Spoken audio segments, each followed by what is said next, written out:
அஸ்ஸலாமு அலைக்கும் வரஹ்மத்துல்லாஹி வபரகாத்துஹு. இன்றைக்கி நம்ம பார்க்க போகிறது சுவையான சுசியம்.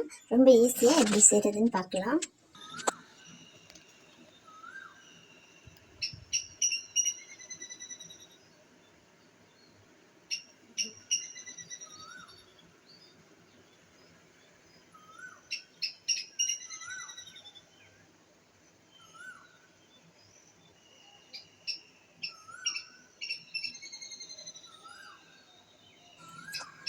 ஒரு முட்டை எடுத்துக்கிறங்க, 2 ஸ்பூன் கோதுமை மாவு எடுத்துக்கிறங்க.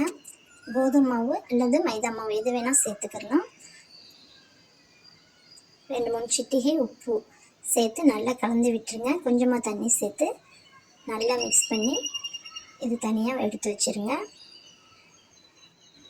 பாசிப்பருப்பை குக்கரில் வேக வச்சிடலாம்.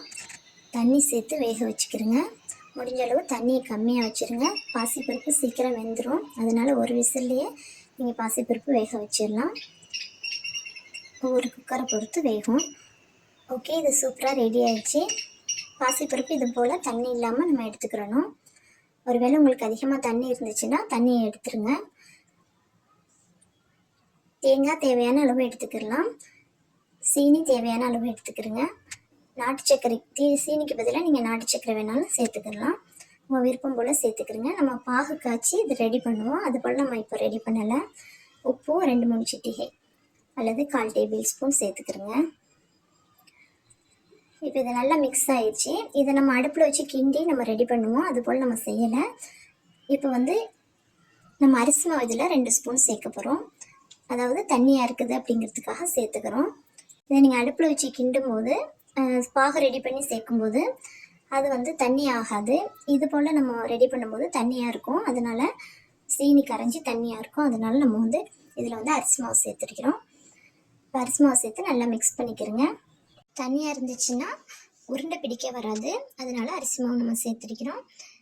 இப்போ இதை நல்லா மிக்ஸ் பண்ணி நம்ம ரெடி பண்ணி வச்சுருக்கிற கோதுமை மாவில் நம்ம டிப் பண்ணி எண்ணெயில் போட்டு பொரிக்க போகிறோம்.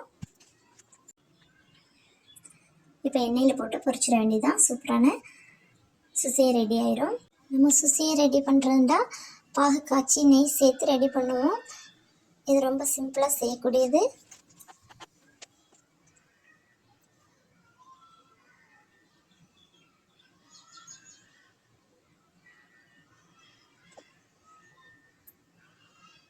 அல்ஹம்துலில்லாஹ், சூப்பராக ரெடி ஆச்சு. நீங்களும் இது போல் சுவையாக செய்து சாப்பிடுங்க இன்ஷா அல்லாஹ்.